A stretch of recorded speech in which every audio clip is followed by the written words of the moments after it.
নমস্কার, আপনারা দেখছেন বিগ নিউজ এবং আপনাদের সঙ্গে রয়েছি আমি মধুপ্রিয়া। আজকে শুরুতেই চোখ রাখবো বড় খবরের দিকে। একদিকে বিদেশ সচিব পর্যায়ের বৈঠক, অন্যদিকে লাগাতার আস্ফালন বাংলাদেশের। যে ভারতের সাহায্যে জন্ম, সেই ভারতকেই চোখ রাঙাচ্ছে বাংলাদেশ।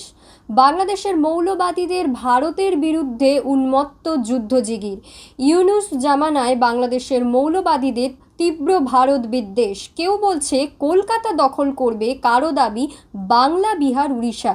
কোনো উন্মত্ত মৌলবাদীর আবার গোটা উত্তর পূর্ব দখলের স্বপ্ন। আর এবার বাংলাদেশের অগ্নিগর্ভ পরিস্থিতিতে যেভাবে সংখ্যালঘু বিশেষত হিন্দুদের ওপর লাগাতার অত্যাচার চালানো হচ্ছে, তার প্রতিবাদের আঁচ এবার রাজধানী দিল্লিতে বাংলাদেশের হাই কমিশনের অফিসের সামনে বিক্ষোভ।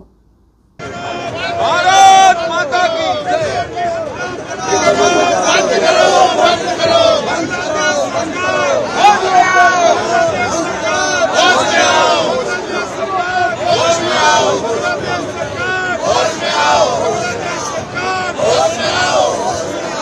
हिंदुओं का नरसंहार, हिंदुओं का नरसंहार,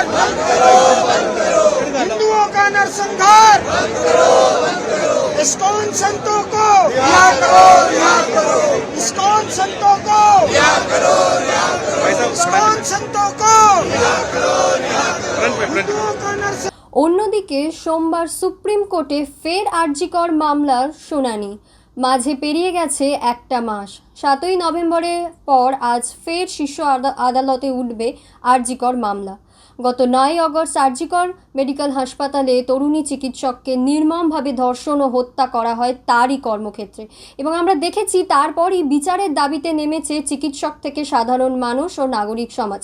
ঘটনার 4 মাস পার এবং আজ 10ই ডিসেম্বর মঙ্গলবার ফের সুপ্রিম কোর্টে উঠছে শুনানি, এবং সেই ঘটনার 4 মাস পার 10ই ডিসেম্বর অর্থাৎ আজ মঙ্গলবার ফের সুপ্রিম কোর্টে শুনানি হবে প্রধান বিচারপতি সঞ্জীব খান্না এবং বিচারপতি সঞ্জয় কুমারের বেঞ্চে। এরকম আরও গুরুত্বপূর্ণ খবর জানতে চোখ রাখতে হবে বিগ নিউজের পর্দায়।